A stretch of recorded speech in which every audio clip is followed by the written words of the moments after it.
Buenos días, Lenin. Gracias por permitirme una entrevista contigo. Quería que por favor te presentes y nos cuentes un poco de tu recorrido profesional y académico. Y en base a la pregunta que más adelante te voy a formular, nos puedas compartir tu opinión respecto a eso. Recorrido académico, soy docente de la Universidad Central, trabajo en la Facultad de Ciencias Sociales y Humanas, he hecho mis posgrados básicamente en relaciones internacionales, en derechos humanos y actualmente estoy cursando un doctorado en lingüística en la Católica de Lovaina. Básicamente por ahí va mi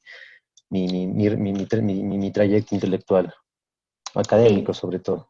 listo. Muchas gracias, Lenin. Y bueno, la pregunta para ti es, en este contexto actual de la pandemia, ¿cómo has sentido que se ha ido desarrollando el sistema educativo y qué es lo que has podido apreciar respecto a esto? Creo que la pandemia realmente ha minado un poco el ejercicio, la dinámica educativa en varios aspectos. Creo que hay un primer elemento que es como que el espacio más inmediato que pasa en las aulas, que evidentemente ya no hay aulas y esa lógica virtual ha cambiado mucho algunas prácticas que a mi manera de ver eran importantes y fundamentales para pensar la educación. Es decir, cómo poder facilitar los mecanismos de participación, cómo poder romper con estas líneas que generalmente son muy verticales cuando se construye este idea entre profesor o profesora y alumnos. Y me parece que si bien esa era una lucha que nosotros queríamos construir, romper, o sea, romper contra esas verticalidades y lo hacíamos de una manera física, intentando trabajar con pedagogías que incorporen más la participación, más dialógicas, un poco más armónicas, el tema de la pandemia ha roto todo ese tipo de prácticas o esa idea de pensar la educación desde perspectivas más bien más circulares, ¿no? Entonces ahora la tecnología y esta distancia y esta especie de interactuar con la gente a partir de una pantalla nos ha limitado tanto los recursos para poder trabajar con la gente en términos dialógicos y además me parece que ha fortalecido esta idea de lo vertical, ¿no? Entonces me parece que se ha cambiado. Por otro lado, creo que la pandemia traducida al escenario de recursos y la escasez de recursos ha golpeado mucho a la universidad pública que depende de los recursos del Estado, y esta reducción en cuanto a los recursos significó eh, la expulsión, por ejemplo, la salida de varios profesores que estaban, de varios docentes que estaban a contrato, lo que eso implicó también que fue el negar el acceso a la educación, porque lo que hace la universidad ahora es, tenemos que reducir la cantidad de gente que tenemos que recibir. Por lo tanto, lo que está haciendo la universidad o lo que está haciendo la crisis dentro de esta lógica y modelo educativo que pensábamos que era educación para todos, al menos desde lo público, se está reduciendo. Entonces, lo que estamos haciendo es básicamente evidenciando una suerte de vulneración de derecho al acceso a la educación, que es un derecho social, es un derecho constituido, y que ahora lo vemos vulnerado por esta suerte de contexto económico en el cual nos estamos moviendo. Entonces creo que para mí esas dos áreas son importantes. Buenos días, Andrés. Gracias por la entrevista. Quisiera que por favor nos colabores contando un poco acerca de tu recorrido académico y profesional en la Universidad San Francisco. Yo soy un isabeleño, o sea, un residente permanente de las Islas Galápagos. Mi educación fue hecha en instituciones públicas, escuela, colegio y universidad. Entonces estudié la escuela y colegio en Galápagos, estudié la universidad en Quito. Y una vez graduado ejercí ingeniería civil por 2 años y luego me fui a hacer una maestría en Australia. Y también me quedé haciendo el doctorado. Ahorita mi tesis de doctorado está en evaluación. Regresé a Ecuador y me vinculé a la Universidad San Francisco. Primero, a mí como galapagueño, trabajar de profesor universitario en Galápagos era un sueño hecho realidad. Entonces, poder vincularme a la extensión de la Universidad San Francisco en Galápagos fue una oportunidad que no la pensé 2 veces. Y me vinculé, ya llevo casi 2 años vinculado a la Universidad San Francisco. Entonces doy clases a pregrado y a maestría.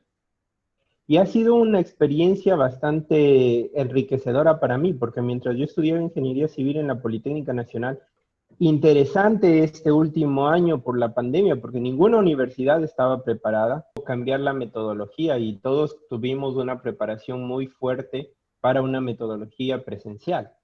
¿Cómo debemos dirigirnos a ustedes? ¿Cómo vincularnos con ustedes? ¿Cómo engancharles en las clases? Pero nos tocó aprender sobre la marcha y casi que cambiar de la noche a la mañana. Primero, es un desafío para todos, para los estudiantes y para los profesores y para el personal administrativo. Para todo el mundo en general, es un desafío.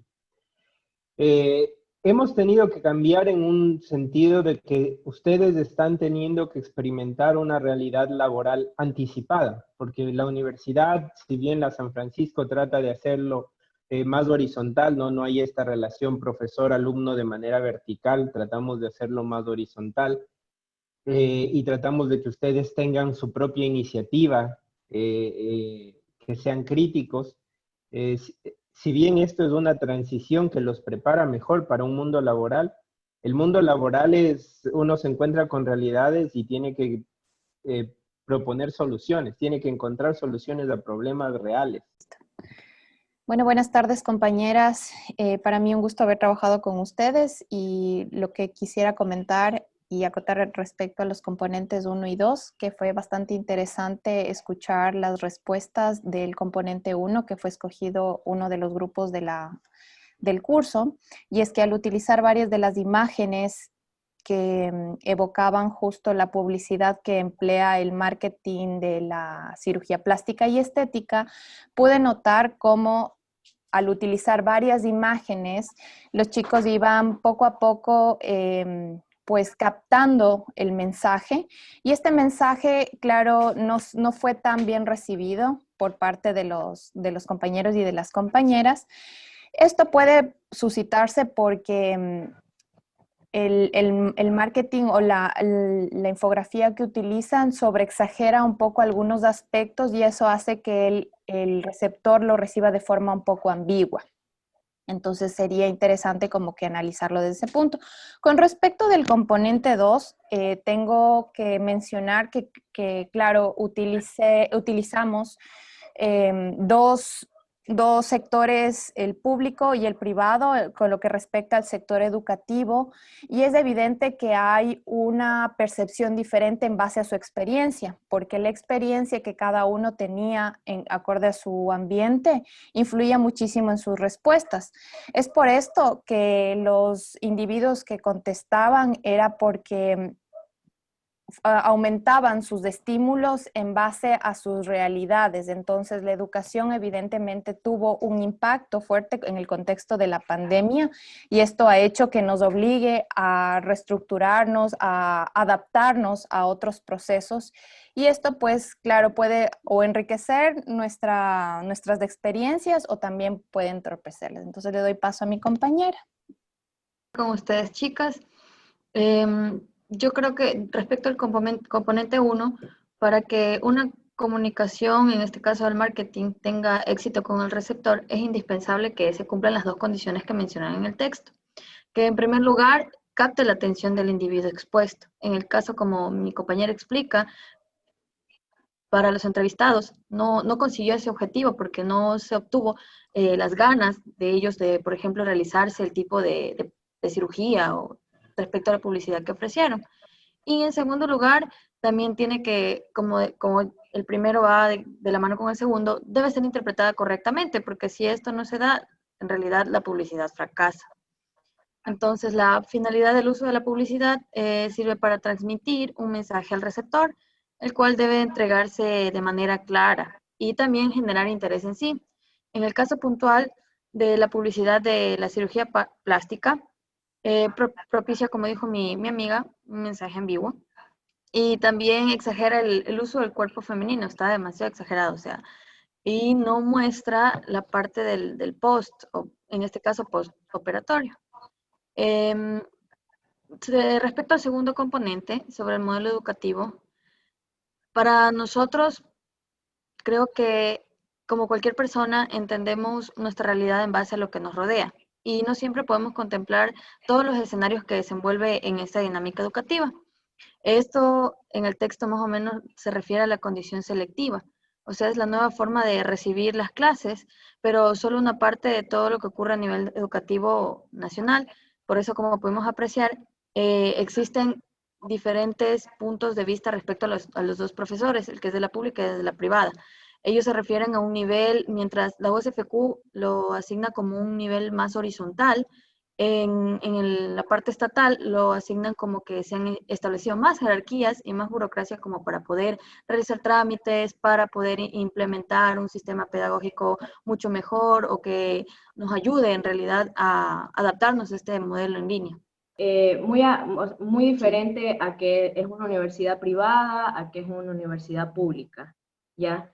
Entonces, un profesor, su manera de expresarse, de contar cómo está ahorita viviendo toda esta pandemia, era muy relajada, muy tranquila, era de la Universidad de San Francisco. Entonces, él explicaba que ahorita con esta modalidad en línea que nosotros tenemos, hay un más tú a tú con profesor y con estudiantes, porque hay muchas barreras de comunicación, hay muchos ahorita problemas que se suscitan que hacen que este estudio en línea sea más, con muchas más dificultades.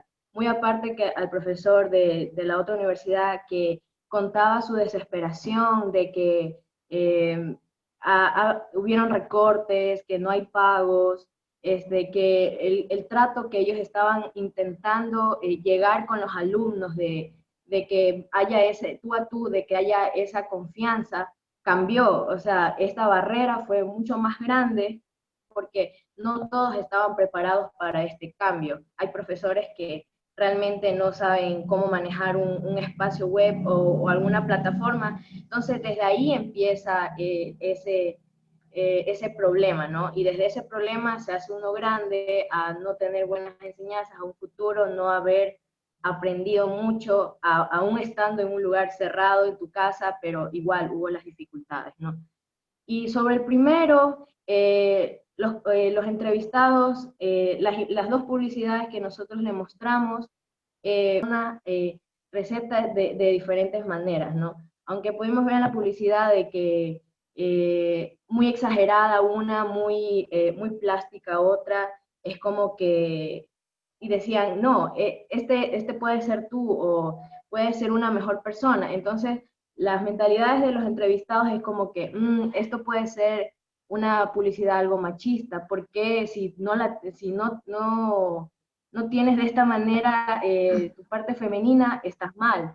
Entonces hay algunas personas que dijeron como que no está correcto. Según lo que yo puedo analizar, es muy importante el estímulo que ellos reciben. Entonces, por ejemplo, para los hombres tal vez podría parecer que es como que un poco más importante tal vez para las mujeres porque ellos tal vez se dejan un poco más llevar por lo visual, mientras que yo sentí que por parte de las participantes femeninas, obviamente se sienten un poco más identificadas porque ven de cierta manera la desvalorización femenina, porque obviamente tanto en todo género tenemos cosas más importantes que el factor físico.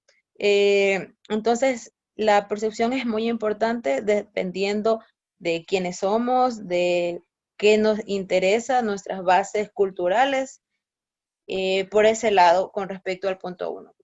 Tuvimos en este caso los dos bandos, los profesores y los estudiantes, inclusive de dos tipos de instituciones diferentes como la pública y la privada. Entonces, efectivamente, la afectación es completamente diferente. Por ejemplo, para los estudiantes y maestros de la USFQ, este cambio con respecto a la pandemia, que fue algo imprevisto, probablemente a los estudiantes de la Universidad de San Francisco no les afectó mucho porque muchos de nosotros estamos ya acostumbrados a trabajar con plataformas. Entonces, tal vez a muchos les agrade o no, pero ya existe, es un factor común para nosotros como la San Francisco, mientras que a los estudiantes y profesores que son básicamente trabajan únicamente con las clases presenciales, que son normalmente en las instituciones públicas, fue un choque abrupto, porque en realidad no estaban preparados tecnológicamente. Muchos de los profesores ni siquiera han estado preparados con sus conocimientos con las plataformas actuales. Y los estudiantes también, muchos de ellos simplemente están acostumbrados a ir, a escuchar al profesor, que sean explicados, mientras que hoy en día la educación se está transformando a un poco más de ser autodidactas, de